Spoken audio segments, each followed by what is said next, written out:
Hello guys, let's begin with a prayer. Our Father, who art in heaven, hallowed be thy name. Thy kingdom come, thy will be done on earth as it is in heaven. Give us this day our daily bread, and forgive us our trespasses, as we forgive those who trespass against us. Lead us not into temptation, but deliver us from evil. Amen. In the name of the Father, and of the Son, and of the Holy Spirit. Amen. This is section 10.6, absolute value of products in open sentences. So basically in this section, we are not learning anything new. So it works exactly the same if there is a coefficient with the variable. So I'll show you that in a minute.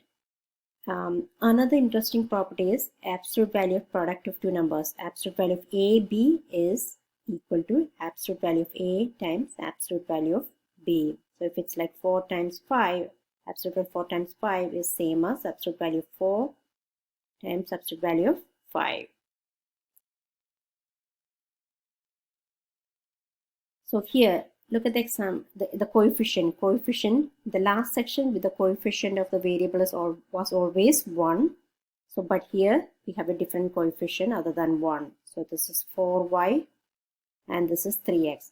So it doesn't matter, we follow the same procedure. So if you forgot, you go back to the previous lesson and then check it. So this is an absolute value sentence. You can convert that into two equations, right? That's what we learned last class, right? So I can rewrite this as 5x equals 20 or equal sign or 5x equals negative 20. So which is x equals 4 or x equals negative 4. So the solution, so this is our solution. We need to graph it. So this will be negative 4 and 4. Now 4y minus 12, absolute value 4y minus 12 greater than 16. So again, we can split this into two inequalities.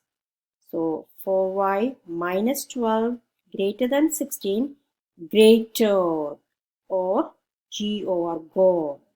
When you have greater than or equal to, we put or 4y minus 12 less than, we flip it and then the negative, right? So here also the negative. So then 4y is greater than 28 or y is greater than 7. Or here what is a 4y less than negative 4 or y is less than negative 1. So how do I graph it? So this will be, if this is negative 1 and if this is 7, so this is y is greater than 7. It's an open circle going in this direction, less than negative 1. So this will be open circle again going in the opposite direction. So if you don't remember this one, just go back to the previous lesson. Again, this one, again, this is less than, right? When you have less than or less than or equal to, you say land. Remember land and go. Less than, you get and. So I can rewrite this absolute value sentence into two inequalities, right? 3x plus 5 less than 1. The first one is the same. And 3x plus 5 is greater than negative 1. So from this, I get what? 3x is less than negative 4 or x is less than negative 4/3. And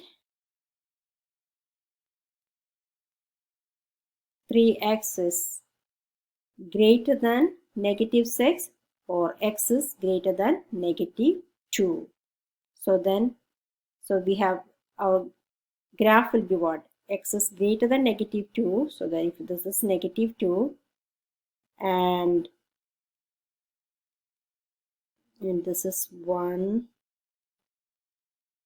so this is 0. So then x is less than negative 4.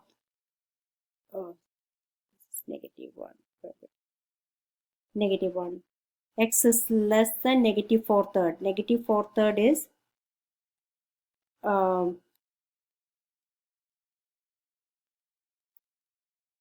so over here, and less than, x is less than negative 4/3,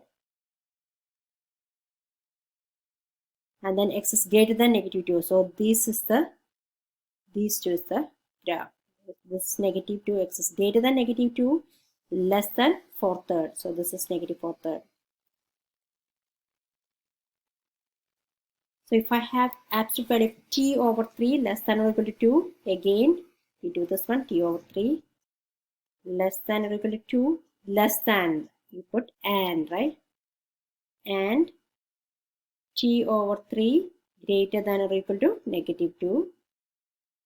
I'm multiplying both sides by 3 to get rid of the fraction.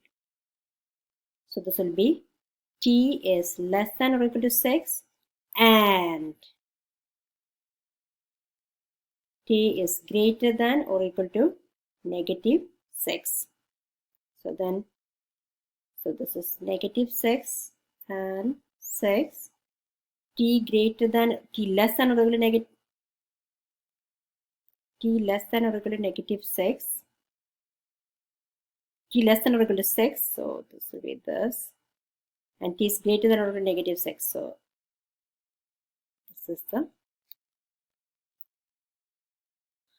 is where they overlap. One more problem.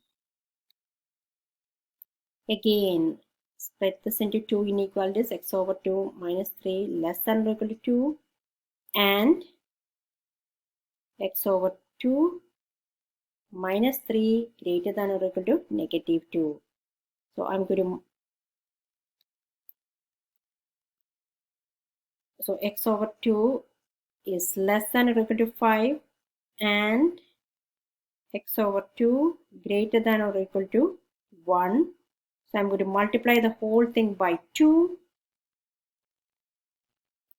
So I get x less than or equal to 10 and x greater than or equal to 2. So the solution is, so this is 2 and 10 greater than or equal to 2. So here less than or equal to 10. So that's basically it.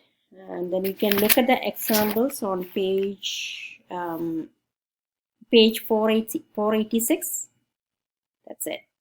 Thank you.